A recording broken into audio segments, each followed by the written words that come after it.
नमस्कार, आदाब, सत श्री अकाल, जय भीम, जोहार। मेरा नाम सूरज कुमार, आप देख रहे हैं हमारे यूट्यूब चैनल आरक्षण सा। जैसा कि हम लोग क्लास 12th का है जो हिंदी चालू किए थे, हिंदी में हम लोग देखे थे बाबू अध्याय नंबर 4। ठीक है, अध्याय नंबर 4 जो है वो क्या था? छप्पे था, है ना। क्या था बाबूआ? छप्पे था। उसमें हम लोग कवि परिचय के बारे में ऑलरेडी है जो एक वीडियो देख चुके हैं, यानी हम लोग पार्ट 1 है जो पढ़ लिए हैं कवि के बारे में। कवि कौन है? तो वो है नाभा दास जी। कौन है? नाभा दास जी है। तो नाभा दास जी के बारे में हम लोग क्या कर चुके हैं? पढ़ चुके हैं। उसके साथ साथ बाबुआ आज हम लोग जो पढ़ेंगे इनका संपूर्ण अर्थ के बारे में। तो अगर कोई वीडियो नहीं देखे हैं इनका कवि परिचय तो आप पहले जाकर देख लीजिएगा कि कब इनका जन्म हुआ, कौन कौन से भाषा लिखे। अब है जो इनका है जो पूरी तरह से जो भी मेन चीज़ें हैं उनको हाईलाइट कर दिया गया अलग अलग रंगों से। तो जाकर कृपया अपनी जो है पार्ट 1 देख सकते हैं, सभी के बारे में बता दिया गया। आज जो हम लोग देखेंगे इनका है जो संपूर्ण अर्थ के बारे में देखेंगे। उसी के बारे में देखेंगे बाबुआ, तो संपूर्ण अर्थ के बारे में देखेंगे। ठीक है, तो चलो बिना किसी टाइम गवाए देखते हैं। तो इन्होंने 2 गो है जो छप्पे लिखे हैं। पहले सबसे पहले हम एक बात जानते हैं कि छप्पे का अर्थ क्या होता है ना। छप्पे का अर्थ क्या होता है? 1 मिनट रुक जा। छप्पे का अर्थ क्या होता है? तो छप्पे का अर्थ होता है कि 6 पंक्तियों का जो गेप पद होता है। गेप पद मतलब कि जो ऐसा पद जो गान के रूप में हो। जैसे कहते हैं कि भगति विमुख जेहि धर्म सो सब धर्म करि गाय। तो ये जो गान के पद में होता है उसी को कहा जाता है छप्पे। ये किनका द्वारा लिखा गया है? तो ये लिखा गया है नाभा दास जी द्वारा। ठीक है, तो ये क्वेश्चन पूछा जाता है कि बताओ छप्पे है जो किनके द्वारा लिखा गया है? तो नाभा दास जी द्वारा। अगला जो हम लोग ये पार्ट 2 है, आज जो हम लोग अगला जो पार्ट लाएंगे वो पार्ट 3 लाएंगे। तो सबसे पहले स्टार्ट करते हैं बिना कोई टाइम गवाए।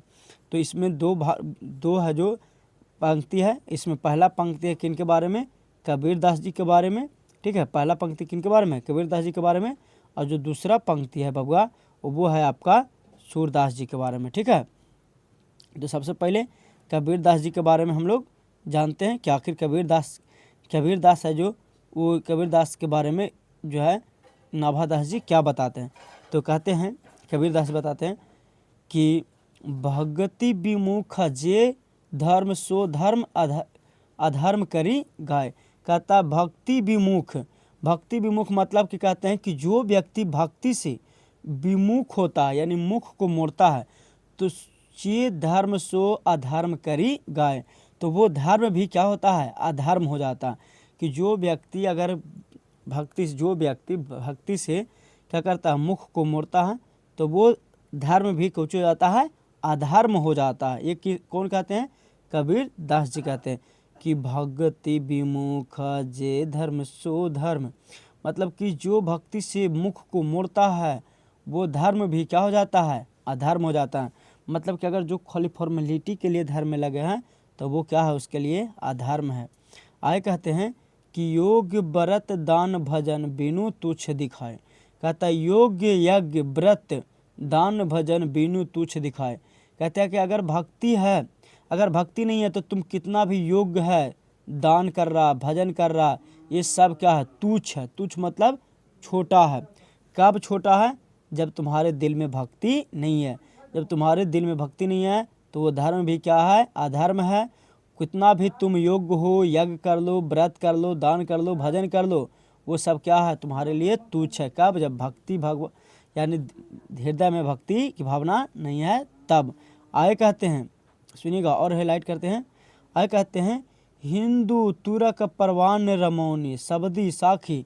कहते हैं कि हिंदू तुरक मतलब कि चाहे हिंदू हो, तुरक हो, यानी ईसाई हो, पारसी हो, कोई भी धर्म हो, सबदी साखी, सब क्या है? एक समान है। सब क्या है? साखी है ना। साखी मतलब है कि सब एक भाईचारा की भावना से रहते हैं। पक्षपात नहीं बचन सबही हित भाषी। कहते हैं कि कबीर दास जी कभी किसी का पक्षपात नहीं करते हैं, नहीं बचन सबही के हित भाषी। और ना ये है जो ये क्या करते हैं कि सभी के हित भाषी, ये सभी के हित में बोलते हैं। ना कभी ये कुछ करते हैं हिंदू करते हैं, न तुरक करते हैं, न मुस्लिम का हिंदू मुस्लिम नहीं करते हैं। ये सबके हित में भाषा बोलते हैं। जो खराब है उनको खराब कहते हैं, जो अच्छा है उनको अच्छा कहते हैं। आगे कहते हैं आरूढ़ दशा है जगत पे मुख देखी नहीं भानी, कबीर कानी राखी नहीं वर्णाश्रम सट दर्शनी। कहते हैं कि आरूढ़ दशा जगत पे मुख देखी नहीं भनी, कहते ये कभी मुख देखकर किसी से बात नहीं करते हैं। कबीर कहानी साखी नहीं, सॉरी कबीर कहानी राखी नहीं वर्णाश्रम सट दर्शनी।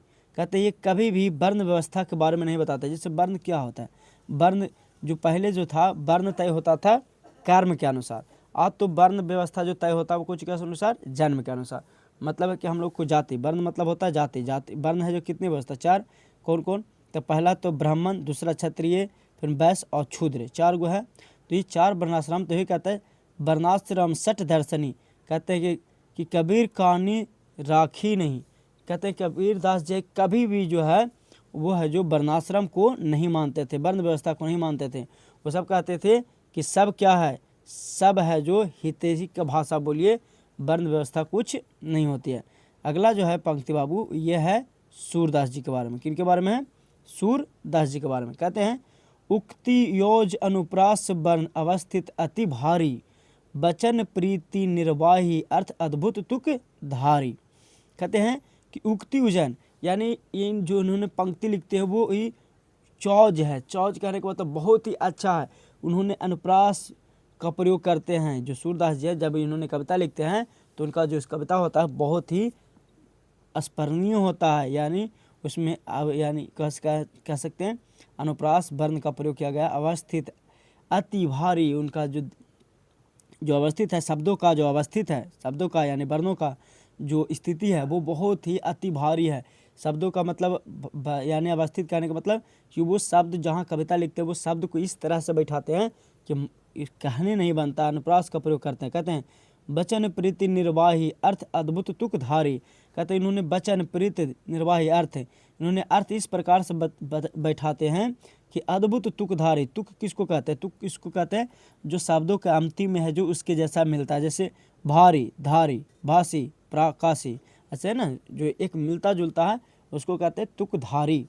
तो कहते हैं आगे कि प्रतिबिंब, प्रतिबिंबित, एक मिनट रुक जा, हाँ, प्रतिबिंबित दिव्य दृष्टि हृदय हरि लीला भासे। कहते हैं कि प्रतिबिंबित दिव्य दृष्टि, कहते हैं प्रतिबिंबित दिव्य दृष्टि, कहते हैं हमारे पास तो दिव्य की दृष्टि है, क्योंकि सूरदास जी क्या थे, सूर थे, आँख नहीं था इनका, लेकिन फिर भी प्रतिबिंब दिव्य दृष्टि, भगवान का दृष्टि है, हृदय हरि लीला भासे। कहते हैं भगवान की भक्ति करो, इनसे अच्छा लीला कोई जानता नहीं है। तो वही कहते हैं कि हम हृदय अति आँख न रहते हुए दिव्य दृष्टिहीन थे, फिर भी हमें भगवान ने दिव्य दृष्टि दिया जिससे हम क्या हुए, इतना महान बन सकें। तो वही कहते हैं कि भगवान का लीला करो, भगवान का भक्ति करो। आ कहते हैं जन्म कर्म गुण सब रूप सब ही रचना प्रवासे। कहता है जन्म कर्म गुण ये सब है जो क्या होता है, जन्म कर्म जो गुण है वो रूप है सब पर प्रकाशी, सबका क्या है ये जीवन में प्रकाश लाता है। जो गुण है वही व्यक्ति का जीवन में क्या लाता है, प्रकाश लाता है। तो वही कहता है जन्म कर्म गुण रूप सब ही रचना प्रकाश, यही है जो जीवन में प्रकाश लाता है। जन्म से कर्म जो हमारे जीवन में क्या लाता है, प्रकाश लाता है ना। आगे कहते हैं कि विमल बुद्धि को तुक्सी अरे तसु की जो यह गुण श्रवणी धारे।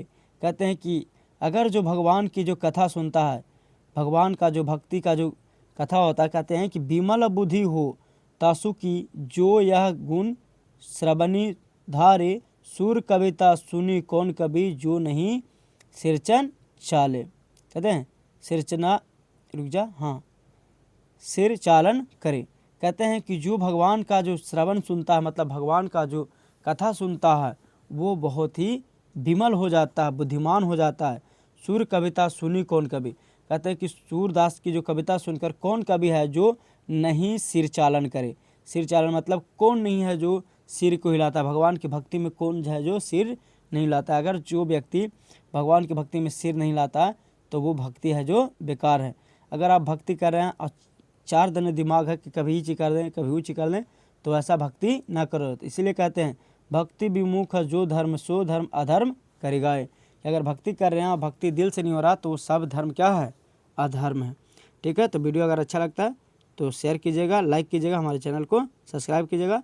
अगला जो हम लोग लाएंगे वो हो जाएगा सब्जेक्टिव क्वेश्चन, और सब्जेक्टिव के बाद है जो हम लोग कौन लाएंगे, ऑब्जेक्टिव क्वेश्चन लाएंगे।